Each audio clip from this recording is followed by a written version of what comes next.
Toute écriture est inspirée de Dieu, utile pour enseigner, corriger, redresser, consoler. Quand l'apôtre Paul parlait de ces écritures inspirées, il parlait de la Torah, du Tanakh. Il ne parlait pas certainement de ses écrits, qui n'étaient pas encore publiés, et qui un jour sera appelé le Nouveau Testament. Toute écriture est inspirée de Dieu, utile pour enseigner.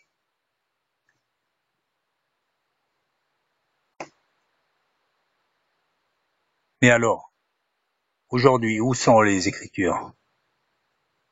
Les écrits de l'apôtre Paul sont considérés aujourd'hui comme inspirés de Dieu, ainsi que le Nouveau Testament, que nous avons compilé avec l'Ancien Testament, qui est la Torah, le livre des prophètes et le Tanakh. Jésus ne parle pas des livres apocryphes, ni l'Église, ni les apôtres n'ont mentionné les livres apocryphes, qui ont été considérés par nos pères comme apocryphes. Peut-être quelques sources d'inspiration, mais dans l'ensemble, ils ont été rejetés. Aujourd'hui, l'inspiration, comme se vend aujourd'hui, les branches des arbres bougent par le vent, par cette inspiration, expiration de la nature. Avant de prendre la Sainte Seine, une personne nous disait que celui qui est baptisé conformément aux Écritures se lève. Ceux qui sont aussi fidèles à l'Assemblée. Ce n'est pas marqué dans la Bible. La Bible nous parle de chacun se juge soi-même pour prendre la Sainte Seine. Nulle mention de fidèle à l'Assemblée. Qu'en adviendrait-il alors d'une personne qui serait de passage et qui n'est pas fidèle à l'Assemblée et qui pourtant est chrétien sanctifié, né de nouveau, se considérant lui-même comme faisant partie du troupeau? Non. Alors, le frère sur l'estrade aurait-il manqué d'inspiration? En fait, il faut être et devenir comme les chrétiens de Béret, qui scrutaient les Écritures quand l'apôtre Paul parlait, pour vérifier si tout ce qu'il disait était conforme avec la foi juive d'alors. De même nous aussi. De même que les écrits de l'apôtre Paul sont maintenant faisant partie du canon biblique accepté par nos pères. Oui, mais accepté par nous, à nous de juger.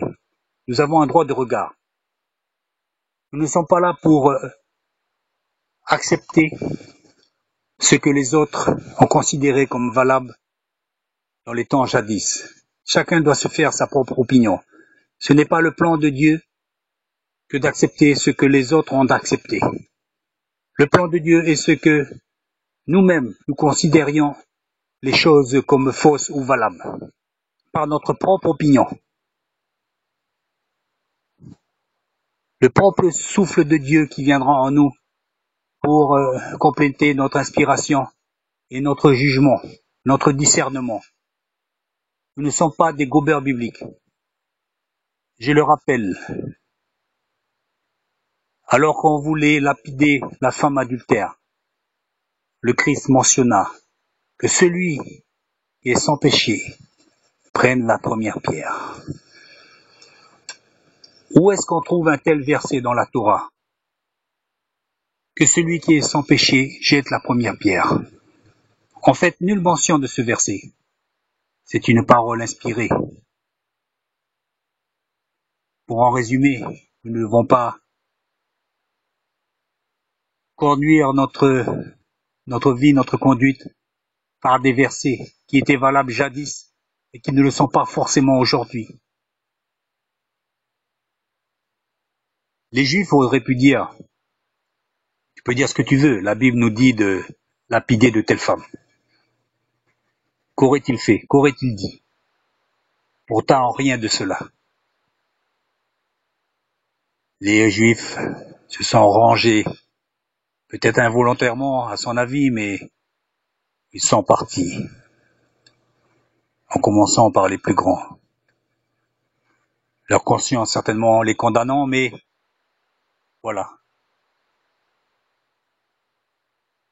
Aujourd'hui, nous devons faire de même. Nous ne devons pas prendre des versets pour conduire notre vie et condamner les autres. C'est pas possible. La parole de Dieu est inspirée. Toute parole.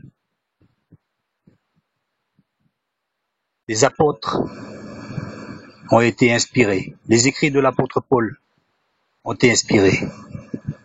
Et quand vous serez en communion avec Dieu, vos paroles pourront être inspirées, même si elles ne seront jamais écrites. Elles pourront frapper au cœur de votre prochain. Et vous n'avez pas forcément à citer des Écritures. La parole, toute parole est inspirée de Dieu. Mais la parole inspirée, où est-elle? Elle n'est pas seulement dans la Bible, mais elle peut sortir de votre bouche.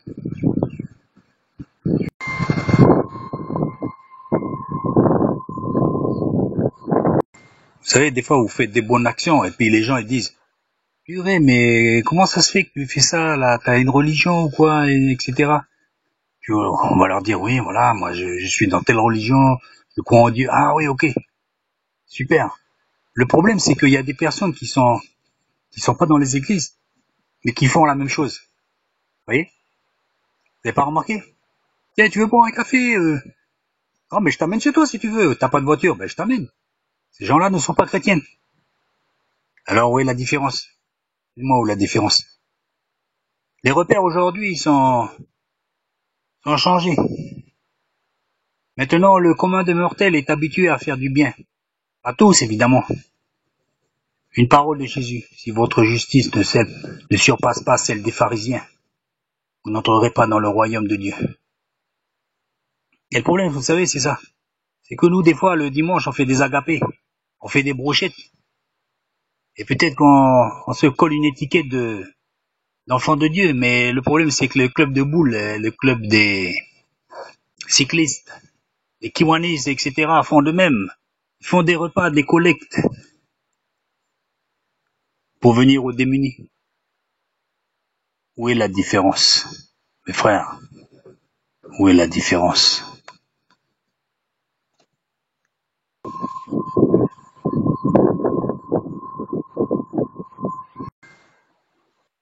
Et nous nous amusons à leur coller des versets en réponse à leur souffrance. Une façon de ne pas les aider. Oui, mon frère, je vais prier pour toi.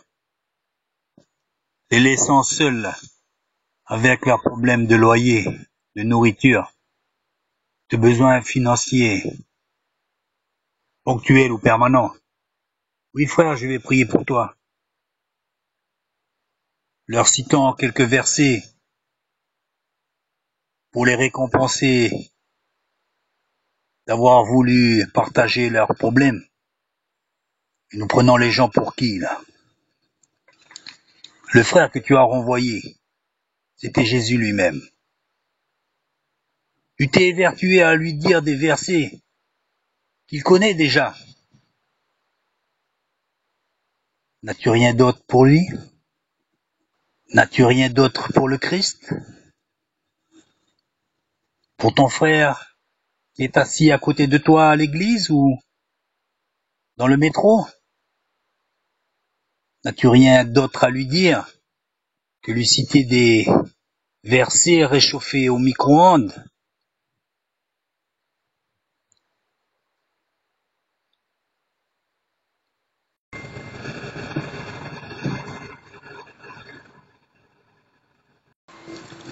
Les gens valent beaucoup plus que cela.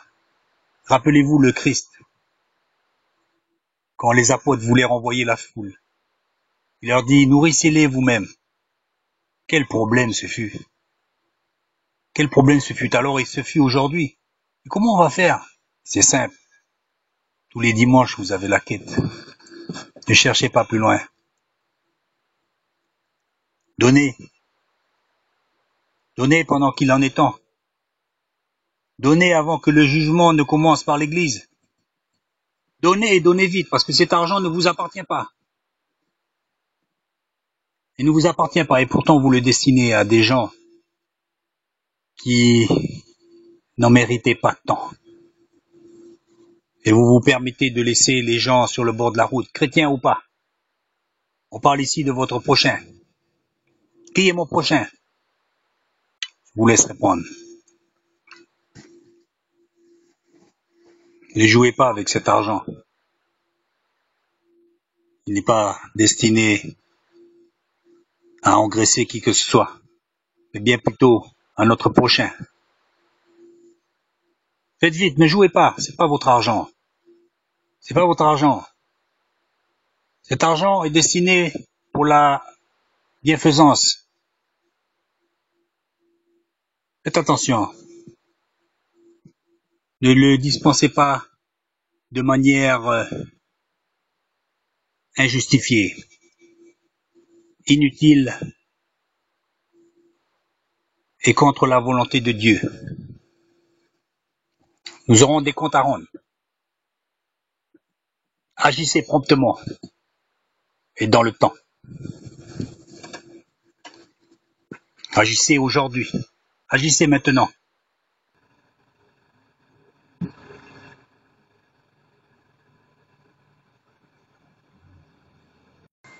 Ne cherchez pas à tout calquer avec le Nouveau Testament. De même que le Christ mentionna une parole pour défendre la femme adultère, ainsi de même des paroles sont prononcées chaque jour qui ne sont pas écrites dans le Nouveau Testament et qui sont pourtant inspirées.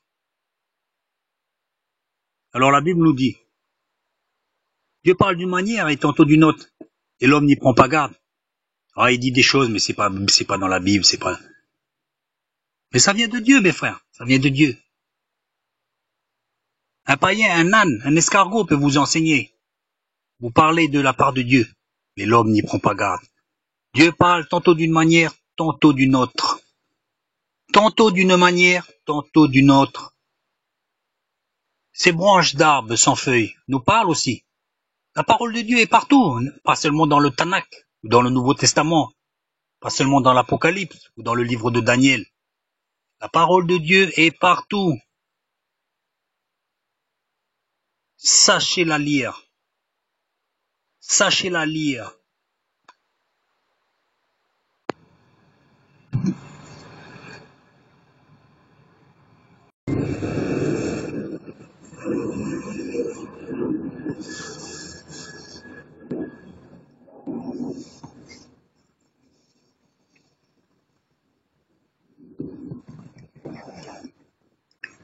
L'inspiration s'est envolée.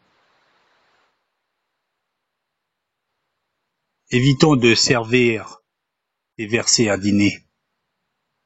Vous pouvez le voir. Bien des religions citent des versets. Et pourtant, ne sont pas d'accord entre elles.